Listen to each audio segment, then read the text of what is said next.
Welcome to the 2026 Dialogue, a masterclass series by the HR Association of India. I am Neha Jagnani, and today we are exploring a topic that is central to how organizations build leadership for the future.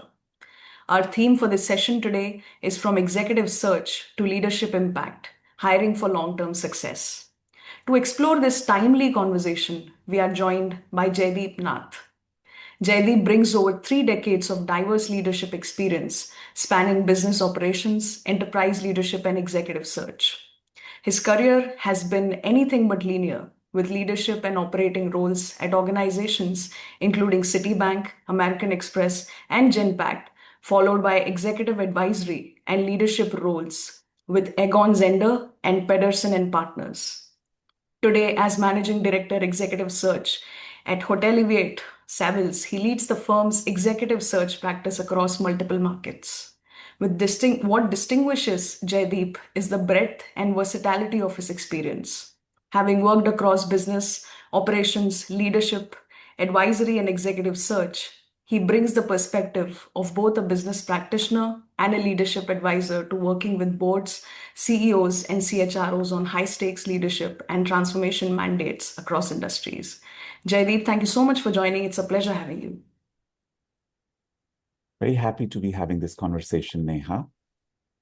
Delighted.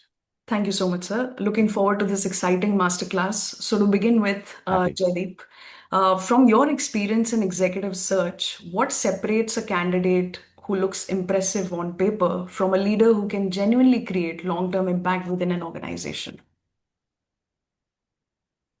I think when we do leadership hiring, Neha, that is the only benchmark that we should have. That is this an individual who will bring long-term impact if he or she were to join the executive role that we are considering this individual for. As you said correctly, impressive on paper can get you to a discussion table, but beyond that, I think is the assessment element that either the search firm consultant, if that individual is driving the search, or the hiring manager should be able to assess. Because whenever we are hiring leaders, I think the only perspective should be long-term. Sometimes I notice that short-term priorities can shadow that decision, but we work with our clients to keep that long-term vision and that lens always on. So great experience on paper, fantastic. Good for a discussion, let's start. But that's about it. Then it's all about the discussion. And I think during the course of this conversation, we can talk about what are the elements to look at. Oh, sure. Thank you so much. Beautifully put. I think long term impact is the key to have your leadership running for sustainable impact from the leader's perspective, from the organization perspective. So, thank you so much, Jaideep. My next question is, how has the definition of the right leader changed, as organizations navigate through AI, business transformation, and rapidly evolving workplaces? I think one of the really important elements, Neha, if you call a right leader, is about versatility. Because if we are talking of a leader, we are talking of a leader who comes with the experience of navigating change. Let's not get over obsessed by AI or any other elements of business transformation that you spoke about. It is about navigating change. It could be change in the economic sector, economic environment outside. It could be change in technology. It could be change in the way AI essentially is a change of how work will be done or executed in the future. What we need to look for is and evaluate people for is their demonstrated ability to navigate change, to talk about headwinds, to be able to take on new headwinds, to take the advantage if there is a situational tailwind coming, right? And that's all that you need to look for. I'll give you a small example. I used to work in American Express at that time. And one big change that came when I was in the travel vertical. I used to manage a part of the travel vertical for the subcontinent for American Express at that time. What happened was that the airline commissions went from 9% to zero, right? So basically, in a travel company's P&L, all the credits, because their revenue was the commissions that they earned from airlines, went to zero. And the airline said, whatever you want to charge, please charge your clients for the service delivered, the value that you deliver to them. That's a radical change, right? So your entire credit, the revenue part dried up overnight. Right. And then lots of travel companies went out of business. I know of people who started alternative businesses because they felt that this travel business is no longer viable. And that gave birth to the online portals, the Make My Trips of the world, and everything else that happened to the travel world. Everybody is aware of that. So the question is that when we are having those discussions for evaluating hiring of leaders, what we should do is that we should do a very deep dive with those individuals, that how did they manage or navigate that change? And an individual, if he or she gives great examples of navigating change, then the likelihood of that person navigating change around whatever changes that AI is bringing in, or the technology is bringing in from the transformation, or even the workforce expectations you said, right? That individual will be able to do. It's that X factor in the individual, rather than saying, hey, buddy, do you know AI? Have you worked on it? Yes or no, binary answer. If the answer is no, you're out. That's not the way, is what I would say. Sure, sure. Thank you so much. So, versatility is truly the X factor here. The ability to navigate the change, whether it is with respect to. And demonstrated ability. I use the word demonstrated ability because when we interview people, Neha, I think it is good to ask for examples. You can figure out if this individual is giving their own example or somebody else's. Because Sure. when you have done something yourself, whether you were leading a project or you were a part of it, you Right. talk about it with an absolute different passion and realism, if as compared to you are trying to pass off something that was done by someone else, but you're saying, something that I navigated that change. You're Sure. able to see that through. Absolutely. So, deep diving into those conversations where you're able to see if the person has navigated change or is showcasing that ability, the demonstrated ability to, deal with the change ambiguity, be it with respect to technology, external factors, etc. So, thank you so How much for did that. And how did you how did you manage the technology part of it? What were the challenges that your clients were talking to you about? What were some of the hindrances that you saw internally, and resistance to change within your own team or some of the stakeholder teams? You keep diving deeper and deeper, you'll figure it out, that what is the depth of this individual. absolutely. Thank you so much. And great example there, very relevant example of American Express also. So thank you so much for putting it forward.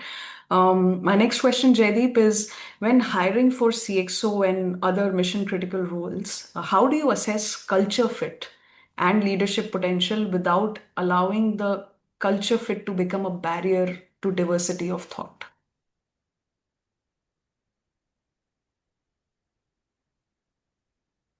I think it is important. It's a very important question. So, firstly, that the it doesn't matter how good or bad the individual is. I always tell our teams here, and when we are hiring for our clients, there's never a bad candidate. It's only about fitment, right? So, having said that, cultural fitment is a very critical piece, right? But before we talk about the hiring of a CXO or a mission critical role, as you said, I think it is important to assess what is my culture if I'm the hiring company or the hiring manager. Uh, what is my culture? We can romanticize this idea about perfect people who manage change, but if my culture does not support asking hard questions. Why should I go looking for that quality in the individual that I'm going to hire? Because this person will come and ask those hard questions, and we may not like it. So I think it is important to have that assessment that what really is my culture. When there are several kinds of companies we hire for, which ranges from startups to Indian promoter-driven systems, which are successful, to multinational companies. And then there are roles which transcend the borders of India, for example. This conversation is happening here. That you have for many companies, Asia leaders working out of India, for example, maybe even globally, right? I think an important piece is that the culture of my own organization must be understood by me on a as-is basis and not what I want to be. Now, that's a very critical piece, because I may have an aspiration of being viewed as somebody impartial, but if I evaluate my last 4 critical leadership promotions, which may or may not have been based solely on merit, then all I'm saying is that we have to be aware of that part, and then hire people who will come and align themselves to that thinking. So cut the clutter on what I think I am and bring the focus on who I really am. I'm speaking from the hiring manager standpoint. And then from a culture fit, for example, I think there are 2 parts to the culture. One is the organization culture, which has got the larger elements like integrity and fairness and all those elements. But more importantly, I think it is a part of the culture fitment is a word called friendship, which means that if I'm having somebody in my team, do I really think I can be friends with them, right?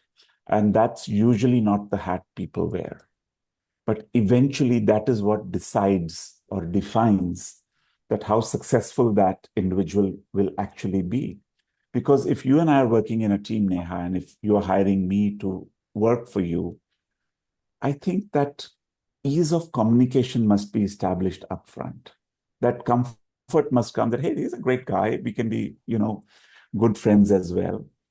And if these, and there are the purists will say that you can't be friends with everybody that you work with. That is fine. But what I'm saying is that the ease of communication style must be established. If I'm a micromanager, for example, if I am, then I must look for people who are comfortable with that style of management. So I'm just going into the subculture part of it. So there's an organizational culture, and there is a team culture and a leader's culture, in the sense that I'm a micromanager, or I let people be.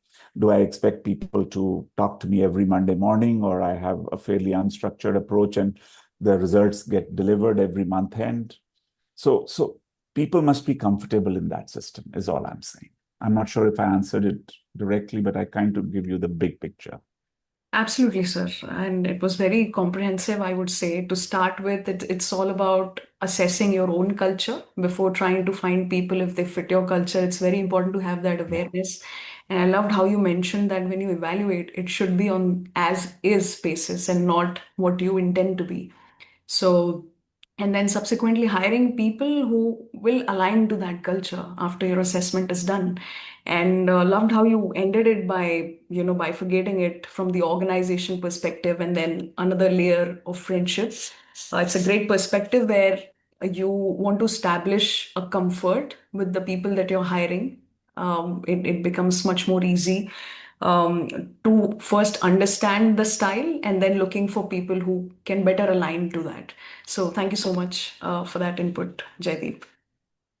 Thank My you. next question. One important piece in that is that uh, I always request HR, because we normally work with HR leaders, even and the business leaders, but mostly the front ending part is done.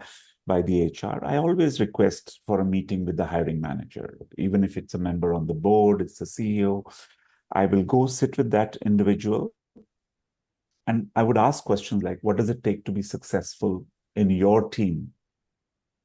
And that answer needs to be very sharply understood.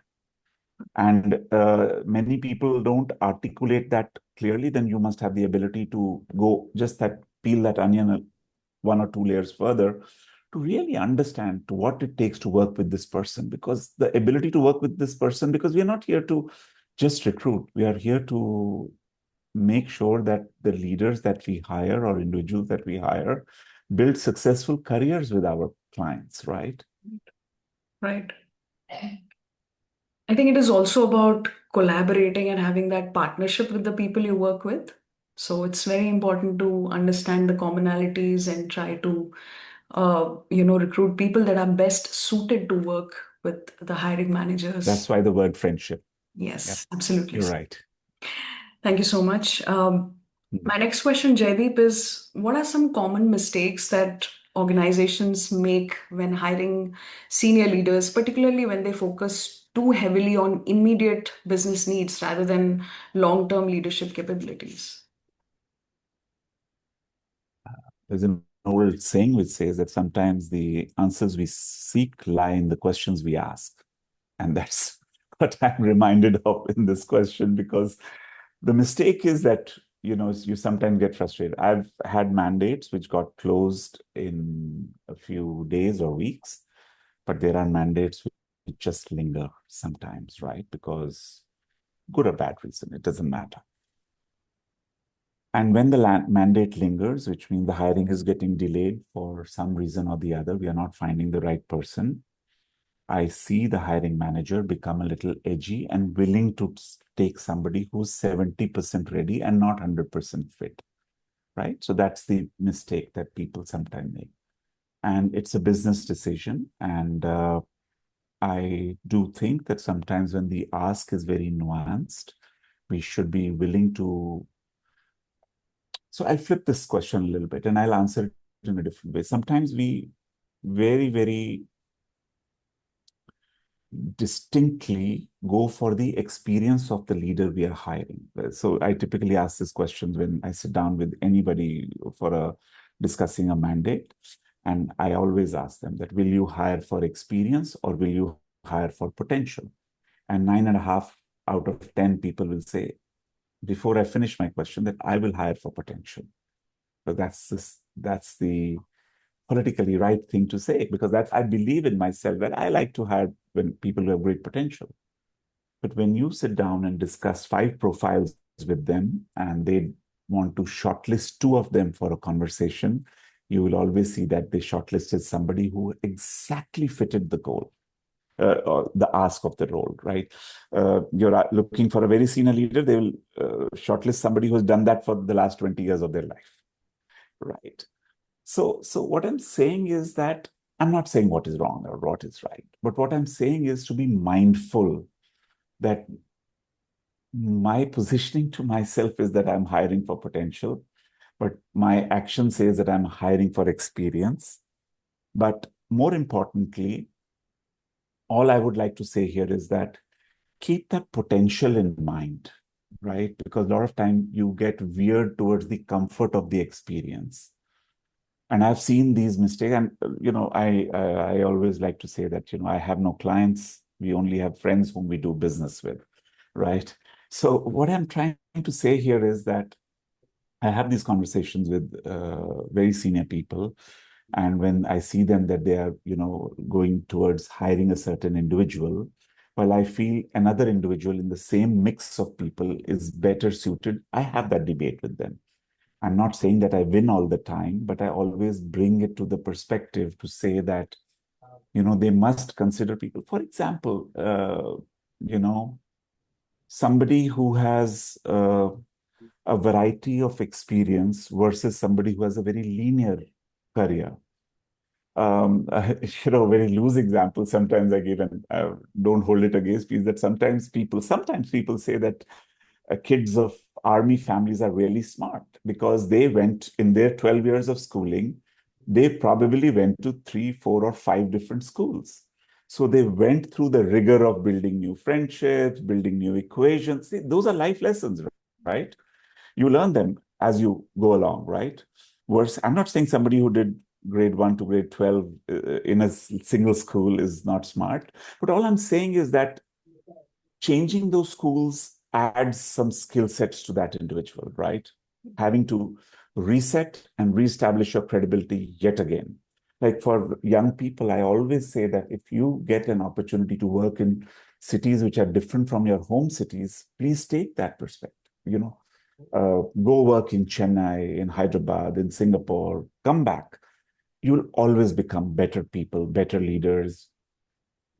You'll always end up adding more perspective to your judgment call that you're taking as a leader. You'll consider newer elements, is all I'm saying.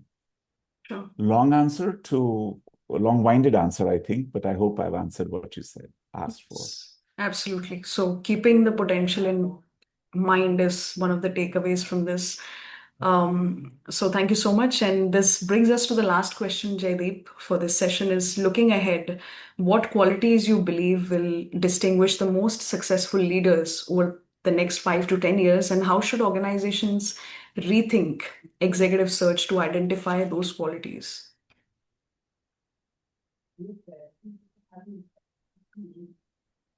I'll answer it from a search firm perspective first, and then go to the first part of your question. Sure.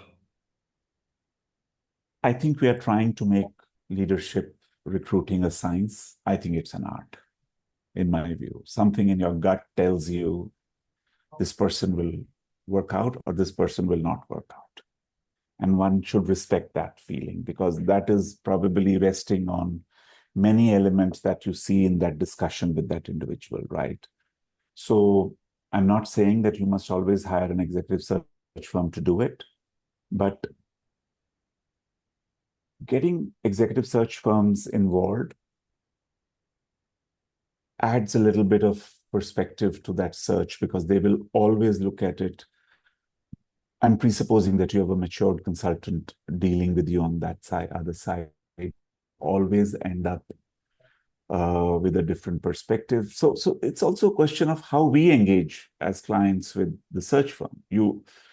Many companies look at search firms as CV aggregators.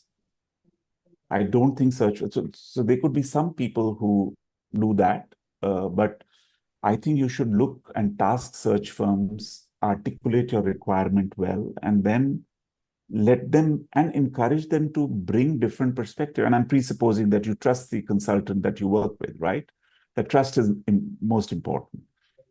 But once you have done that, then be ready to onboard different perspectives and then choose the leader, number one. Over the next 5 to 10 years, I'm sorry, Neha, I'm not really thinking of it like that. There's nothing about 5 to 10 years. I think leaders who lead from the back rather than from the front. We are always looking for leaders who will charge from the front, right? But how many times I sit down for an interview for a executive vice president, very senior, I actually make tally marks in my notebook. How many times this person used the word I, and how many times the person used the word we. It tells you something about the way the person is thinking, right?